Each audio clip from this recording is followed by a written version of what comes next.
እንደው ገንዬ ሙች እሺ በጣም ነው ያስከፋሽ እንዴ ቦቼ ምን አጠፋው እስከ ዛሬ ድረስ ይሄን ሁሉ ቀን ቁም ነገር ስናወራ ውለን አንድ ቃል ባትነግሪኝ ይኸው ጠላ ቤት ስገባ ተዋረድኩልሽ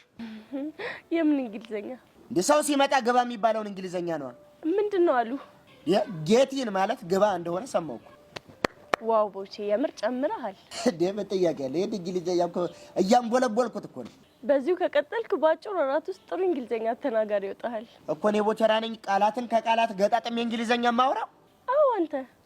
አይደል ያዳይ አንተ ልጅ ሳከ ነው መድኃኒዓለም ያክብርሽ እንዳከበርሽ ጎሽ ጎበዛ ከበርሽ እመኔን ቦቼ በዚያ ያያዝ ተለማመደዋለህ እስኪ ሆና አላጣለ ግን ጠላ ቤት ሌላም ክርክር ተነስቶ ነበር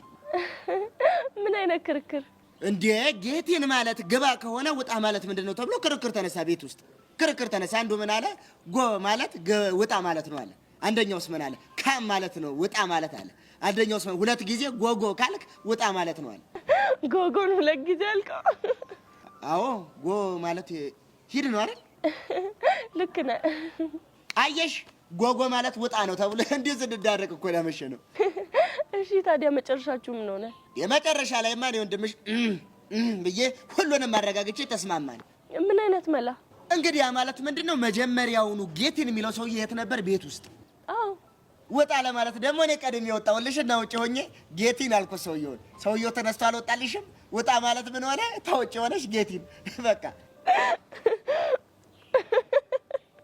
አይድሊ ድሮም እኮ የተማረ ምሁር የሚዝናናው በደሃና በመሃይም ነው አሁን እንደው በሞት ምንድን ያሳቀሽ ምንም አላሳቀኝ አረ ሞኝሽን ፈልጊ አሁን እንዲ ልብሽ እስኪፈርጥ ድረስ ይሳቅሽው በምንም ነው አይ ነገሮችን እኮ ያየህበት መንገድ በጣም አስገርሞኝ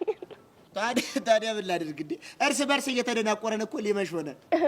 አረ በጣም አሪፍ ነው ያደረከው እንዲማ የምትፍለቀለቂ ከሆነ እኮ ነፍም ነግርሽ የጠላ ቤት ጨዋታ አለ የምርህ መድኃኒዓለም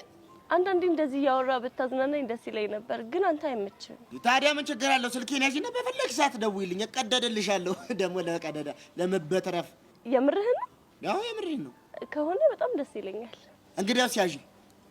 እጅሽ ላይ ጻፊ እሺ